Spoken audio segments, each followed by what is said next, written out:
Vous écoutez les podcasts de la team Géoloc. Dans cette série de podcasts, vous allez découvrir le projet InMob, la cartographie du handicap par mesure inertielle pour faciliter la mobilité. Aujourd'hui, nous échangeons avec Valérie Renaudin, directrice du laboratoire Géoloc, à propos des obstacles rencontrés pour mener à bien ce projet. Bonjour Valérie, je vous propose d'aborder une nouvelle question aujourd'hui. Durant cette première partie de recherche, quels obstacles avez-vous rencontrés ? Un premier obstacle vient de l'environnement dans lequel nous développons notre application sur téléphone portable. Je vous parlais juste avant de l'application Géoloc IMU, ou IMU, qui veut dire centrale inertielle en fait. Et cette application est développée sous Android. Pourquoi Android ? Simplement parce que sous Android, nous avons accès aux données des capteurs d'un téléphone portable. Lorsqu'on est sur iOS, c'est-à-dire les téléphones de la marque Apple, malheureusement, nous n'avons pas accès à ces données brutes. Autrement dit, d'un point de vue recherche, on n'est pas capable de faire grand-chose. Mais c'est une difficulté majeure parce que finalement, la population des déficients visuels a principalement adopté les téléphones de la marque Apple parce que l'interaction, l'expérience qu'ils vivent avec le téléphone portable est bien mieux conçue sous iOS que sous Android.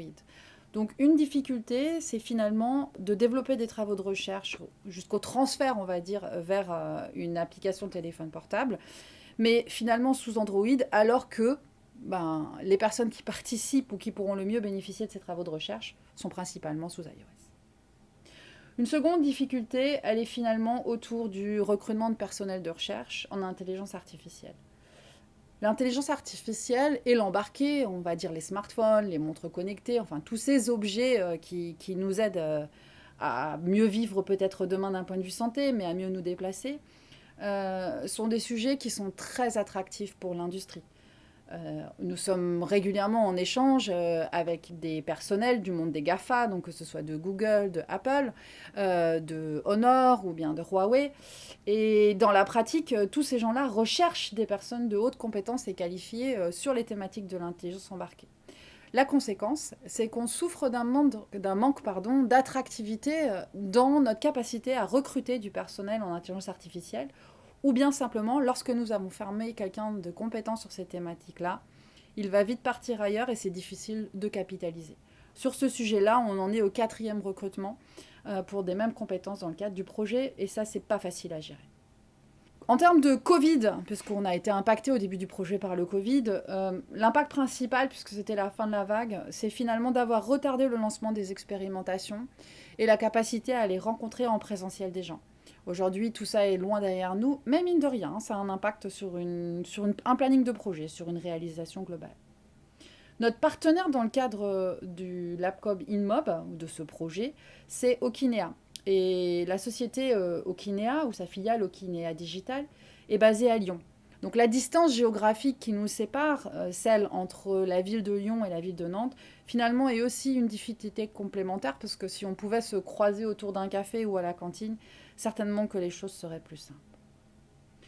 Je pense qu'une difficulté supplémentaire, elle était attendue et on la vit aujourd'hui un peu à mi-parcours. Elle tourne autour du fait d'engager des déficients visuels dans un projet de sciences participatives. Sans participation des déficients visuels ici, il n'y a pas de projet. Justement, avez-vous aujourd'hui suffisamment de participants lors de vos essais ?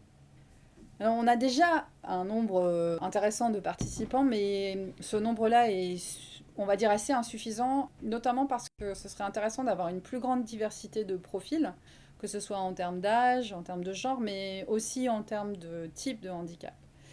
Et puis aussi, on ne sera jamais, nous, des puissants comme un Google, un Apple ou encore un Amazon qui peuvent collecter des données en masse à l'échelle de toute la planète.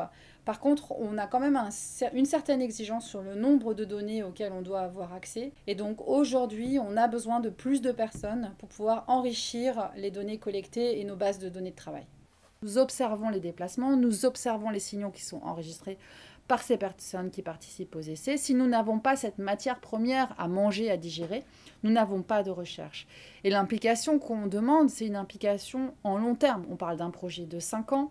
Ça fait 1 an et demi que les gens sont engagés avec nous. Et donc, on a peut-être aujourd'hui un peu un sentiment de démotivation des personnes engagées sur le projet, qui est tout à fait normal. Ils aimeraient déjà certainement avoir une application de navigation qui améliore leur mobilité. Malheureusement, c'est un peu plus long que ça. La recherche, elle a besoin d'un peu de temps. Et ce sentiment de démotivation, c'est clairement une difficulté, un challenge aujourd'hui qui nous préoccupe beaucoup et pour lequel on cherche à renforcer des activités comme celle d'inviter des personnes à des loisirs ou même à faire plus d'activités de communication comme celle du podcast d'aujourd'hui ou d'ateliers de restitution. Je pense aussi que nous pourrions bénéficier d'une plus grande participation ou d'un peu plus de souffle et d'énergie si nous avions un meilleur éclairage de la part de la presse.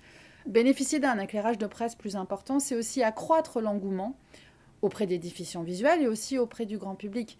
On ne peut pas ou on peut difficilement imaginer un projet de sciences participatives sur 4 à 5 ans sans être capable d'en parler. Et nous, en tant que chercheurs, même si on déploie énormément d'efforts pour arriver à communiquer autour de ce qu'on fait, on a besoin du relais presse. Et on a besoin d'un relais presse expert qui montre l'innovation, qui partage cet enthousiasme. Et aujourd'hui, je dois avouer que c'est très compliqué à mettre en œuvre. Eh bien, merci Valérie pour cet échange intéressant et à bientôt. Merci d'avoir écouté cet épisode. Vous êtes intéressé pour participer à une expérimentation ou vous voudriez simplement nous poser une question ? N'hésitez pas à nous contacter via notre page web. Le lien est présent dans la description de cet épisode.